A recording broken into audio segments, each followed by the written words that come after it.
world has changed. America has changed.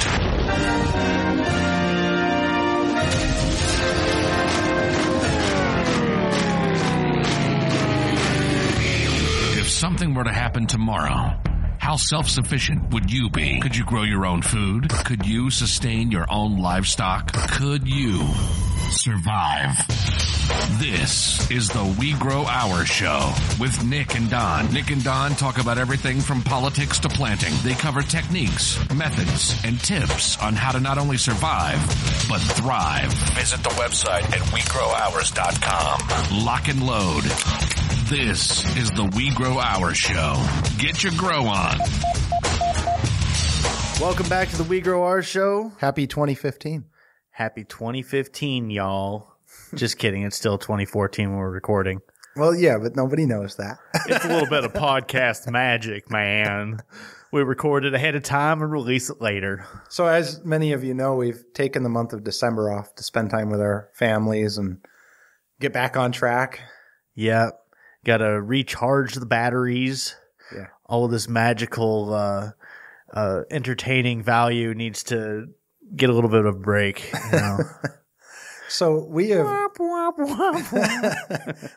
starting off the year with a very special guest. Yeah, I'm excited to have him on. Yeah. This week, this month, this year, we start with Mr. Will Allen. And I don't. Oh, drum roll's supposed to be beforehand. You know what I think about drum rolls. Yeah. Yeah. Edit time. That's right. We're already back to editing, and it's the first show of the year. So Will is just awesome. We had we did a show on composting with Mark Furman. So you can go back and look at our composting. Go to WeGrowOurs.com. Episode 24, isn't it? Yeah. It was back in the springtime. So since we haven't done this in a while, WeGrowOurs.com. And if you look at the side, on the right-hand side, there's what's called a tag cloud. It's got words in there. There's words? There's words. Aquaponics, composting, prepping, urban farming. And if you click on that, it brings up all the episodes related to that. Oh, really? Yeah. So I didn't even know that. If you want aquaponics, click on aquaponics. All of the 4 or 5 episodes we've done that we talk about aquaponics, it's there. And composting is there too. So it's a good way to kind of go through that. And we're trying to make some improvements this year on the website. So if you guys have suggestions, it's WeGrowOurs.com/askus. Send us our feedback. Send us your feedback. Send us your stories, your pictures. Record your voicemail if you want to be on the show. Ask your questions, whatever you want. Mm-hmm. So, Will Allen of Growing Power. Yes. I'm excited to have this guy on. Yeah. You just want to get to that? Yeah, let's do it. Give him a call. Welcome back to the WeGrowOurs show. We've got an awesome guest, Mr. Will Allen, the founder, farmer, and CEO of Growing Power. How are you doing today, Will? Oh, it's great to talk to you, Don. Well, I'm glad to have you on the phone. How's the weather there in Wisconsin? Well, it's not so bad today. It's around 33. Ooh. Some areas 35. So it's a beautiful day. What can I say? Yeah, I had the air conditioner on in my truck coming over to the studio. So Arizona's a little different than Wisconsin. Yeah, I'm jealous. I wish I could take a break and have some of that kind of weather sometime. Well, I'm glad that we're recording this, but to hear Will Allen say he's jealous of me, that's an accomplishment in my book. I don't know. So you have done a lot of stuff. You have transformed an area in the city into the ability to produce food. That's got to be one heck of a journey. You started off playing basketball. How do you make that transition from basketball player in the thick of it and then turn it over to growing Organic food? farming. Yeah. It seems like a big, long bridge. Yeah, I actually come from a legacy of farmers that go back over 400 years of continuous farming, even to today. So I wasn't one of those families. We weren't one of those families that 5 generations ago we stopped farming. So we've always farmed. I grew up on a farm as a youth. So it was a matter of after I went to college and played professional basketball, to be able to go back really to my roots, to grow food for people. So that's basically what I do, but in a different kind of way than maybe my father's generation in terms of adding some technology to our farms, the use of renewable energy to be able to reduce the production costs and things like that. So to be able to grow fish in aquaponics systems inside restored buildings and hoop houses and greenhouses. So it's a little bit different. And to be able to grow not only in rural areas, but also inside cities using land that once had houses on it, using a lot of vacant lots and industrial land growing on top of asphalt and concrete and rooftops to be able to feed people, to be able to grow soil, to compost, to be able to do that act, because this whole thing about nutrition in our food is all about the soil. So to be able to grow soil has been a key to the success that we've had. And of course, we're just at the infancy stages of being able to transform areas back into production close to cities and inside cities all over the country and all over the world, really. So Growing Power is the organization that you do all of this through. Can you tell me a little bit about the mission statement of Growing Power? Because I think it's phenomenal. Well, basically, Growing Power supports community food systems locally, regionally, nationally, and internationally. So we do a lot of training, trying to grow farmers because we don't have enough farmers, being able to build infrastructure locally, regionally, nationally, internationally, so we can grow good food for people, because only about 3 to 4% of our food that's out there that's available that we can access is good food. I mean, there's food, but not all of it's good food. So our real mission is to be able to take our food system and change our food system. Our food system can be a job creator all over the country and all over the world. It always has been. Our food system is the largest employer of people worldwide. But the way that we've changed over the last few generations of how we grow food, how we've industrialized our food system has hurt all of us. And the fact that we're growing food that we don't know very much about in terms of its effects on our bodies. Yeah, well, I think you and I have something in common there with the farming background. And one of the things that I've spoke with my dad about is soil depletion. 50 years ago, there was much more in the soil, but with this industrialized push towards producing tons and tons of food off of a small acre and using petroleum products to give it, to quote unquote renew the soil, has really hurt the nutritional value of our food. So they're able to produce more volume, but it doesn't have all the same goodies in it. Absolutely.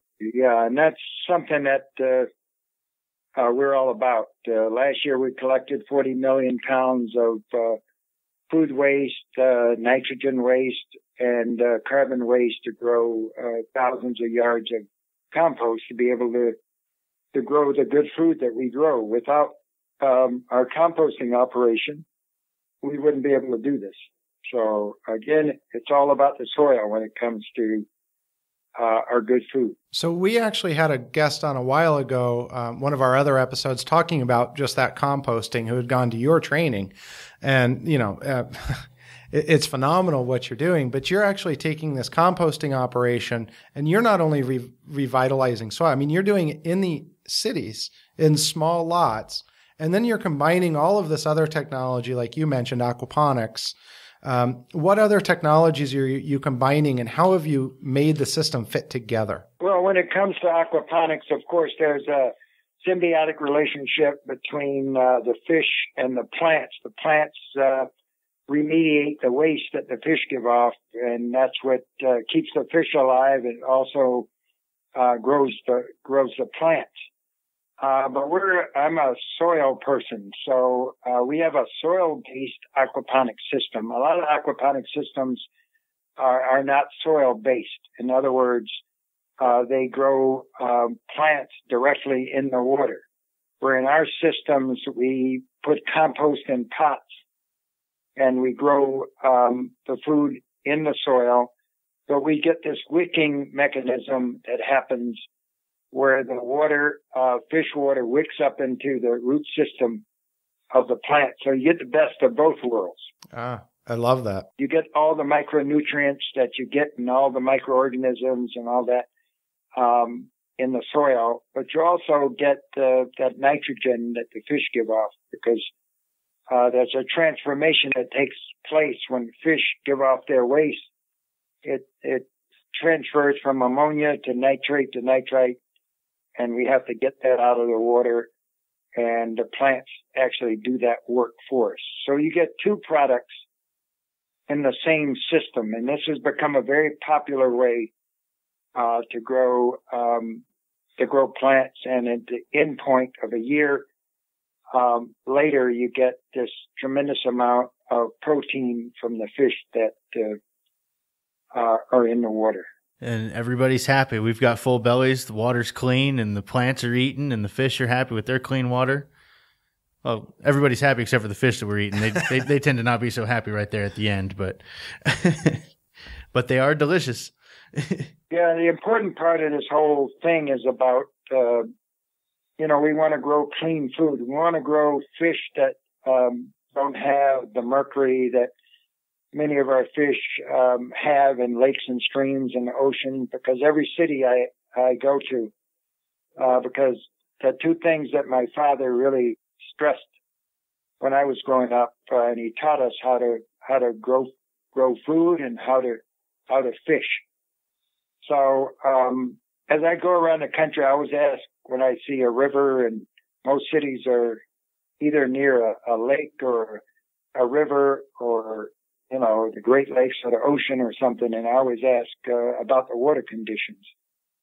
And, almost every city, if not all, always tell me you can only eat X amount of fish from this water because of the pollutants that are in the water. So in these aquaponic systems, you can grow a clean fish without mercury and other contaminants. We get it tested at the University of Wisconsin-Madison.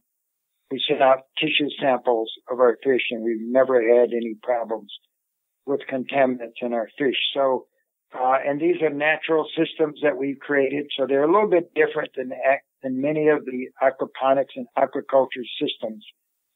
Our systems mimic a clean river or stream. Oh, wow.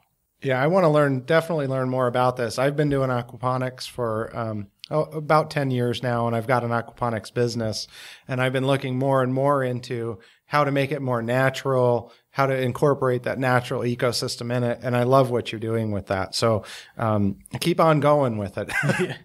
Yeah, because you need our permission to continue, of course. So one of the things I've noticed about you and I've heard is that you're very community driven.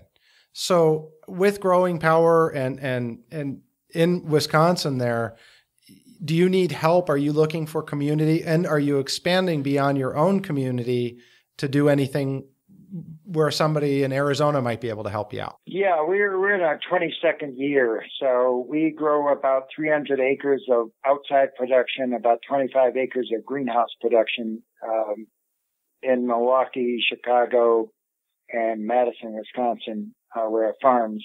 But we also have 15 regional training centers around the U.S. Where we work with these groups in different cities and help build their infrastructure and take them along the continuum to learn how to grow in a similar fashion that we do. So that's something we've been doing for quite a few years, and it's something that seems to work. We've trained over 1,000 people to go into aquaponics and aquaculture, working with the School of Freshwater Science at UW-Milwaukee, who are the foremost people, I think, in the country in growing finfish and understanding aquaculture. So we're partnered with them to be able to do these trainings, because we do trainings from January through June over the last 10 years, and hands-on trainings so people can learn how to build systems, how to operate these systems, to be able to grow for themselves on their own backyard or garage or basement, fish or plants, or in the backyards and side yards, using compost, or on a more upscale version on vacant lots with new soil. Because again, we don't do any digging down. We always bring in compost that's weed free, because it goes through the composting process, and new clean soil to be able to grow food, because that's what we're going to have to do. That's what we have to do. And to be able to grow inside buildings, and to be able to grow inside greenhouses and hoop houses because of climate change.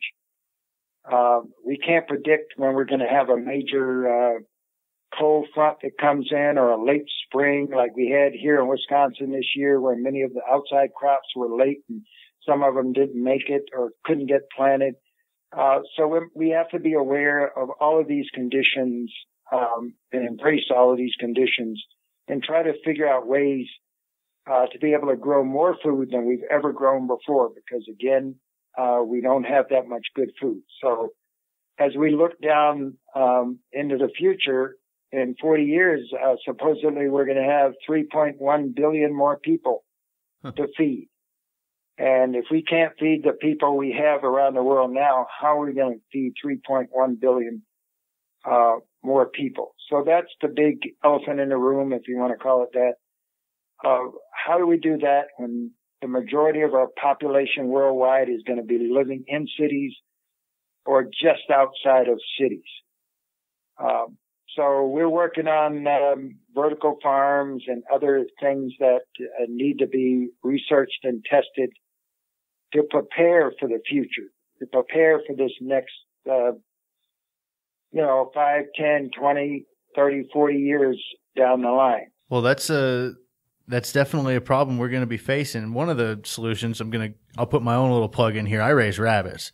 And right now we've got 70% of our tillable soil is going to produce food for our food. And cattle consume 9 to 10 pounds of feed for every 1 pound of beef they produce.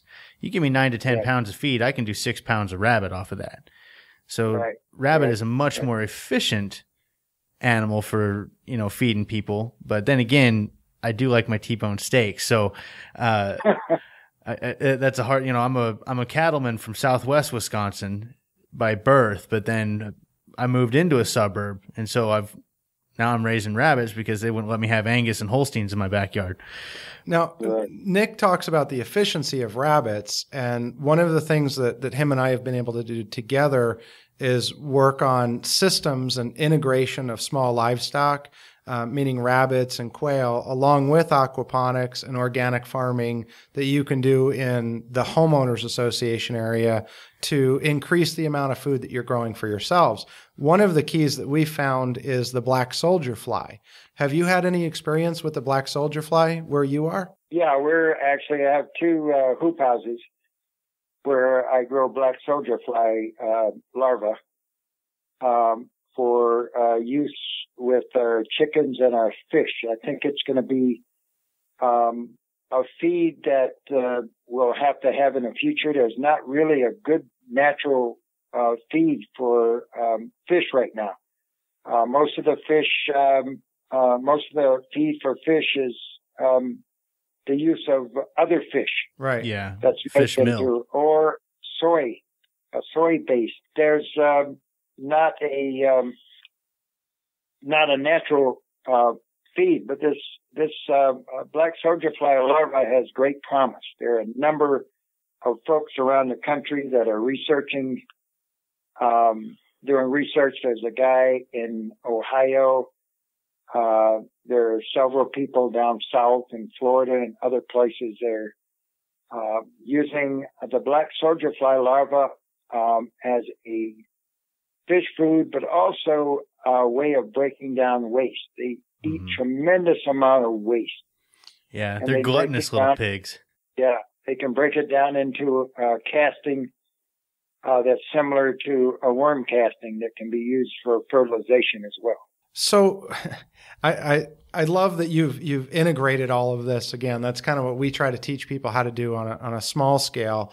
Where do you see the future of the organic food industry moving, and is it sustainable in the future? Well, I mean, realistically, everybody comes up to me and says to me, when are you going to help get rid of the industrial food system? Well, we're not going to get rid of the industrial food system. I mean, anytime soon. We'd need about 50 million people growing food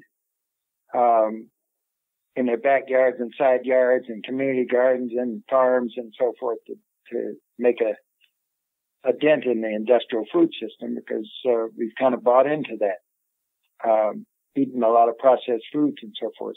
But I think the future looks like this. I think the future looks like a mesh between new technology and the old ways of farming, but it's going to be local or regional production. Because many of the areas of the country where we get our fresh fruits and vegetables are just unsustainable. When you go to California, and I was just there recently, they have a water problem amongst many other problems in terms of development and so forth.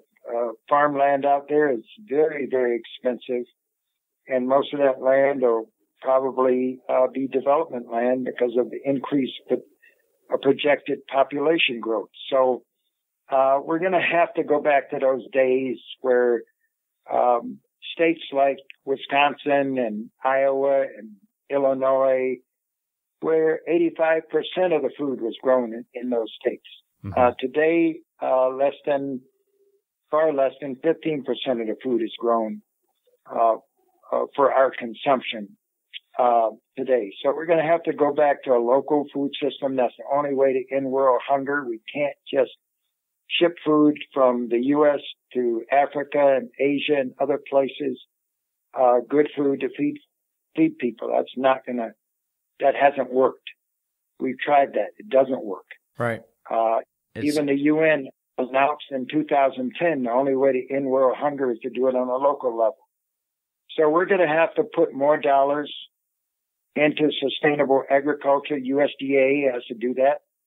We've got to change our farm bill. Our next farm bill has to address that issue to be able to grow food inside cities and vertical farms and cities where you don't have a large land mass. We're going to have to go vertically. I mean, that's a reality.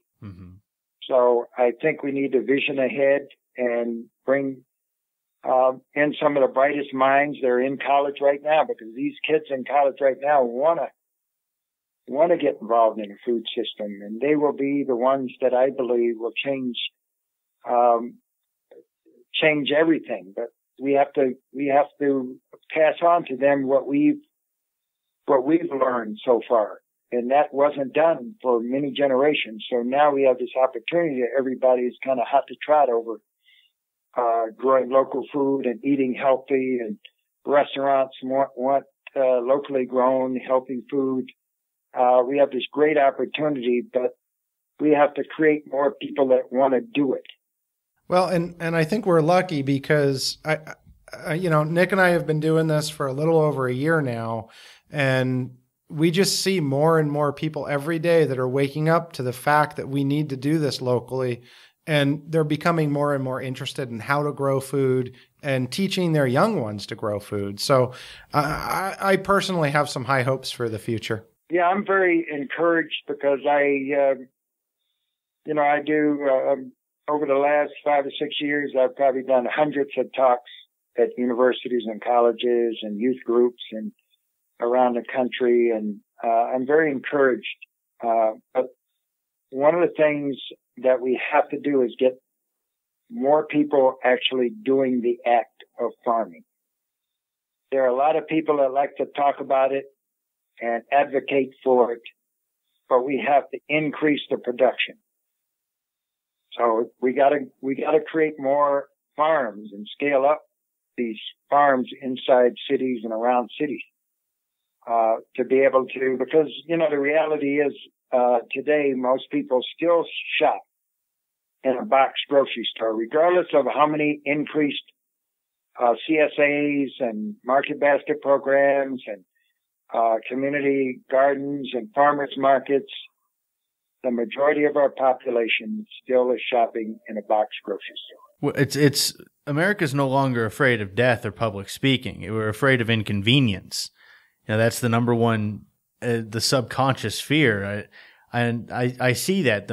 I tell people what I do, and in fact, I've gotten on a local radio show here a couple of times, and every time that I talk to them about alternative fuel and growing your own food, they say, "But think of the time you have to put into that."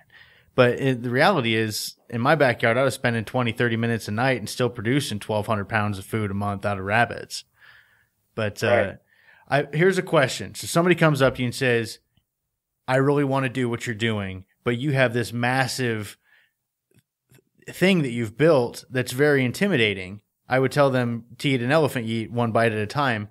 But what would you say? What is Will Allen's advice for getting started in growing your own food? Where's the first bite out of that elephant that you take? Well, the first thing is people have to get trained. Training. Okay. Yeah, and they start small. I never tell anybody to try to start big. I've seen too many big projects come into these cities, and 2 years later they're gone.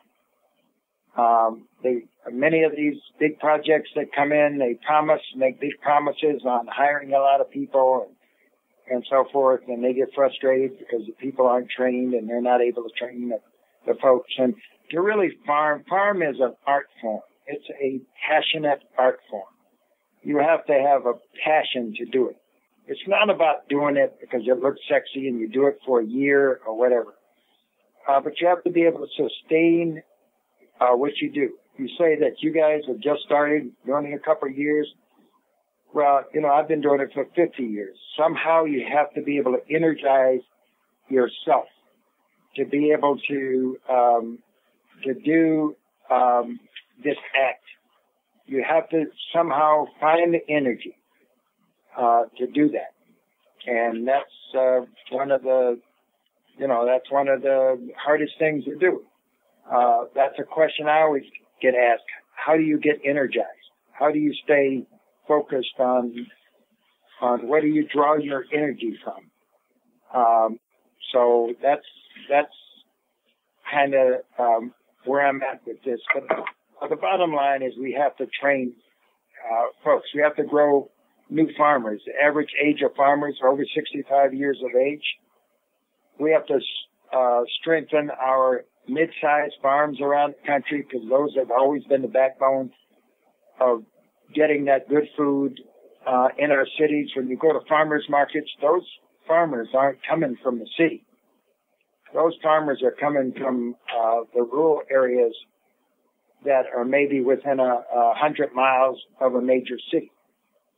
So we need to keep those guys in business at the same time build infrastructure of growing food inside cities and right on the outskirts of cities and the suburbs. So my dad, he's got 198 acres. He's got 200 acres, 60% of which is pasture in southwest Wisconsin.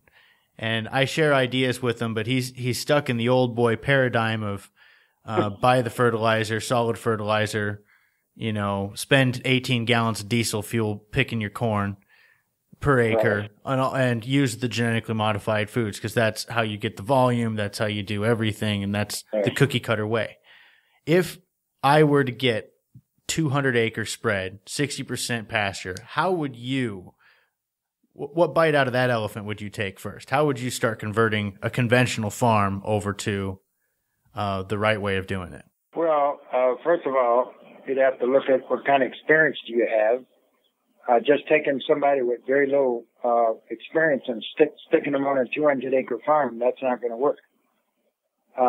So if you have some experience like I do, I would want to have a very integrated farm system on that 200 acres. I would do many crops, different types of crops. I have some animals, grazing, of course, raise chickens, turkeys, rabbits if you like, but have a very diversified, be able to grow some fish, whether you dig a pond and do it in a pond or you do it inside a hoop house or a building on a farm or whatever. But I would move along a continuum if you don't have a lot of experience. You might want to partner with some folks that have more experience to help you on that 200 acres. But to just take 200 acres and say you're going to go to glory without a lot of experience is probably, you're better off going to Vegas. You won't win there either. So I think we have to be realistic about this whole farming piece, that this is going to take a long time to build a food system, to change our current situation that we've dug ourselves into. Remember, this happened 5 generations ago. Everybody's family was involved in agriculture 5 generations ago, just about. Right. So now we're in a situation where we're growing GMO type foods. We don't know the effects that Roundup is going to have on us because the industry hasn't done the proper testing protocols to see what kind of effects it's having on our body. We know that people are still getting cancers and getting sick, and obesity is an all-time high, and many of the products that come out of that system is either for animal feed or it's for processed foods. So to have a sustainable food system, we're going to have to go back, like I said earlier, to doing it using some of the old methods of growing food and some of the new methods. We have to be able to use renewable energy. We have to be able to grow our own soil to be able to do this. We have to reduce the transportation costs because transporting food from California and Arizona and Texas and Florida is a very expensive proposition. So we have to reduce those production costs to be able to pass on those savings because we know that our organic food is vastly overpriced. Yeah. It's an opportunity for folks. It doesn't cost $3 to grow a tomato. Right. You grow in your backyard, it don't cost a lot for seed. You can buy 30 seeds and grow more tomatoes than your family could possibly eat in a year. So, so we're going to have to train people how to do this. Even if people only grow a percentage of their food, that's a great start. Even if they only grow the salad mix in a pot on their balcony, that's contributing to, if they grow it in good soil, that's contributing to the health of their family or whatever. So, look at what happened with the Victory Gardens during the war. Yeah. There was a huge percentage of the food that was derived from people's backyards and front yards and side yards. And anywhere they could grow food. So I forget what the percentage, but it was over 50% of the food that we were consuming back in those days out of necessity. Absolutely. So is it possible to do? Of course, we've done it once before. But again, people have to want to do it. We're in a situation where people don't want to be inconvenienced. Yeah, there's this huge group of people, and it's growing, that want to grow their own food or access their own food from local farmers and so forth. But there's still this huge population of folks that are going to go to that box grocery store and buy whatever's cheap. Well, and whatever looks good. Yeah, once you start growing your own food, it really changes your whole paradigm on food. When I started growing and I was able to pick my first tomato and bite into it, it was a feeling of pride that you get. And I hope that just by starting in a container or starting on your balcony, that one little plant can give you that pride and it makes you want to move forward and do this more and more. And that's what we're trying to pass on to people. Yeah, and it can be a transformative process. And we started putting in daycare gardens. We put in 50 last year, another 30 this year in Milwaukee. It was a great success because many of these kids live in high rises, public housing. They would never get the taste. And all we did is grew Roma tomatoes and cherry tomatoes. But having that taste of, like you said, for a child to have a taste of organic tomato grown in good soil is something that may set the tone for them to eat healthy the rest of their lives. Amen. That's a good plan.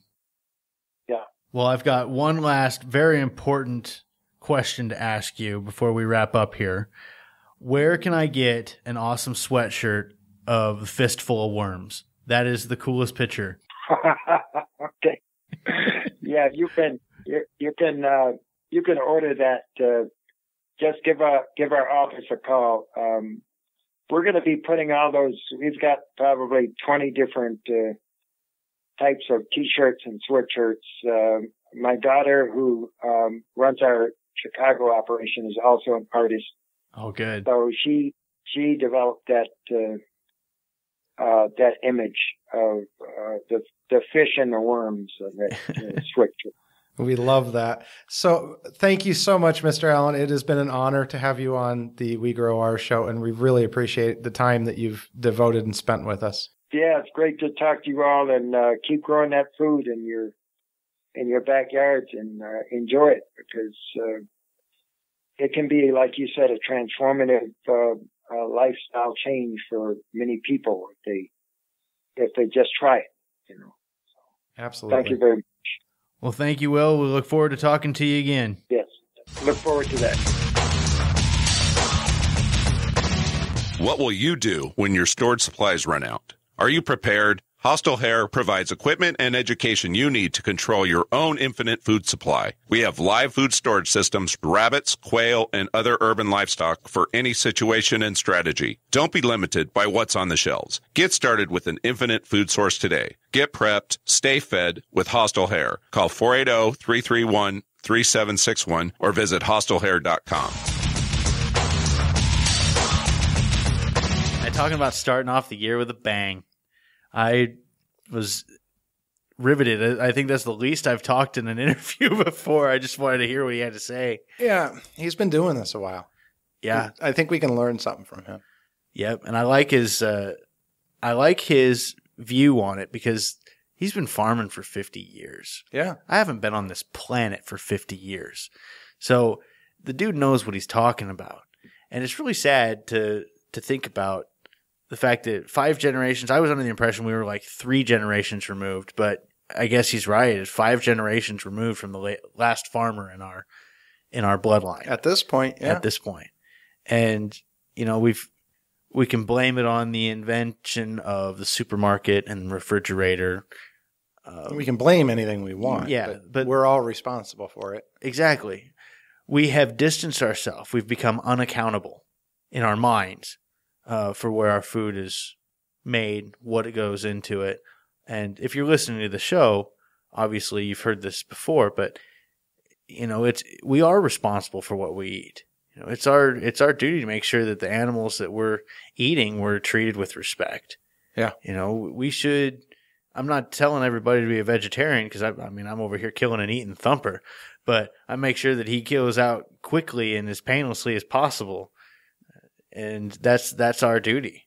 It's our responsibility. Yeah. So getting started, we got to have training. Yeah, I think that's a key. And I hope we're providing some. Yeah. So we've got like 42 episodes. How many episodes? Yeah. 42? 43, 42, something like that. I don't know. I lost count about 2 weeks ago. But yeah, go back and listen to some of those. They're not full classes, but they'll definitely get you in the right direction to learn how to take that first bite out of the fat elephant that is growing your own food. Yeah. And, I found it interesting that he was saying a lot of people are into the whole movement of local food and finding the farmers markets, yet they're still going to the grocery stores. But I think a key in that is I still run into a lot of people who are not growing anything.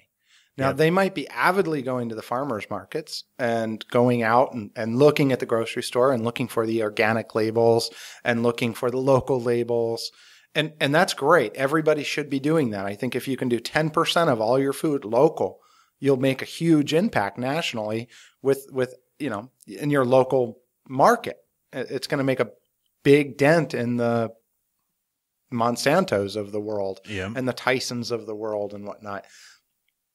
But you need to go plant something too. Yep. It's not just buying something, it's planting something. And even if it's a tomato plant on your balcony or a potato is a really good place to start. They grow so easy. You can get some really good, start composting, throw that compost in and throw some potatoes in there and you end up with 100 pounds of potatoes in a year out of a 55-gallon drum. I don't think I've ever grown a potato. Very easy. They're really good. It's an easy way to contain your garden, and I love them. Now, obviously, Will Allen was talking about aquaponics. Yeah, I was like, yay! I actually had the pleasure of watching the childish face that Don made when he mentioned aquaponics. It was like, oh, yes, aquaponics. Well, he talks about the passion, and that's where my passion lies. I love raising goats and chickens and rabbits and everything else, but my passion is in the fish. Mm-hmm. It's the aquaponics, and he's doing some really cool stuff with it. Fish lover. I do. I love fish. So he's doing some neat stuff. I mean, he's not just doing the basics of aquaponics, as most people know. If you go back and listen to our episode on aquaponics, it was called True Aquaponics. You'll find that most people use a clay-based media or something similar, a rock media, and they're filtering their water with it. He's taking this and going one more level. We do wicking beds with our system, which is where you put in that beautiful soil that you compost and you create that soil out of it and you plant and the water goes in the bottom. But he's doing this on a much larger scale and combining that. And I think it's a phenomenal thing. And it's great because he's doing it in the city in vacant lots that almost all vacant lots in the cities anymore are contaminated. Yeah. That's why he was saying they don't dig. I don't know if you caught that. I did. I wasn't going to push the issue because they're going into industrial locations and taking abandoned industrial places that you can't grow things, and they're adding a layer there and adding soil so the roots aren't going into the ground that's there, and they're adding this healthy stuff on top of it. And that's what the community gardens and whatnot that he's doing in his big composting. He's got a huge composting business. Set up that they do a lot of this, and they collect, what did he say, over 40 tons a year of food waste, and they're creating soil in the city. You can do that. I like the term that he used. He didn't say creating soil. He said growing soil. Growing soil. I did. That was neat. That really stood out to me. And, I've talked to a few people about that. It's like, yeah, they say, oh, go buy a bag of potting soil at Home Depot. Here's a sealed plastic bag that's in the sun and gets blazed hot, probably killing off everything that's inside of it. And then you've just got a bunch of dead matter that you put on the ground. Yeah. The reality is you want some of those microbials to be alive. You want stuff living in there. You want this process to continue, So maybe look at our episode on, I'm going to say this wrong. Bukashi. That's the one. With Morgan. Yeah. And also Mark had a great one. Yeah. And, start your own compost going so you don't have to go and spend. Who wants to spend money on something you can decomposed matter? Well, that's a weird thing to do. Make your own. And it's so easy to do. I mean, I've gotten more and more into composting, and my coffee grinds. That's what got me started. Is I was throwing away so much of that, and people kept saying, you got to compost that. And I started to, and I went, wow, this is kind of cool. And I've actually done in mason jars. I'll take, when we have vegetables at night and stuff, I take all that waste and I'll just throw it in, and I fill it up as I go. We drink a lot of coffee, so I throw the coffee in there, and then I take that out and put it in my compost pile. And it goes from that into a 5-gallon bucket, into another bucket that I keep, closed, and fill a little fish water in there and let it do its thing. It's kind of cool. So I don't even drink coffee. Yeah, I do. A lot of it. But I got tons and tons of rabbit poop, so And I add rabbit poop to mine too. I mean, that's the thing. And if you don't have rabbits, you probably can find someone who does. And show up with your shop bag and say, "Can I clean out your rabbit cages?" Exactly. And it, you know, if you're in a city where nobody around you has rabbits, my guess is there's a restaurant that's throwing stuff away. Yeah. Go talk to them. Talk to a donut shop. Yeah, well, that's with alcohol. Oh, yeah. You know, you can really use donuts for alcohol. That's what I want to. That's my next project. I want to get into that. In fact, I'm hoping we get out in January out to California and take a look at David Bloom's operation in California. And that was, I believe, episode 40. You can go back and listen to David Bloom on alcohol. Now, he's not just doing small little at-home stills. We're talking million gallons a year. Yeah, kind of to start. We did we did one with the smaller at-home as well. And you can go back and, again, that tag cloud, click on alcohol, and that'll pull up. Awesome. So I didn't get to ask him. I was going to ask him the joint pain question. I forgot. But I think that for joint pain, sorry, I forget the guy that asked it, but I would go back to our essential oils episode. I believe that was addressed there. Yeah,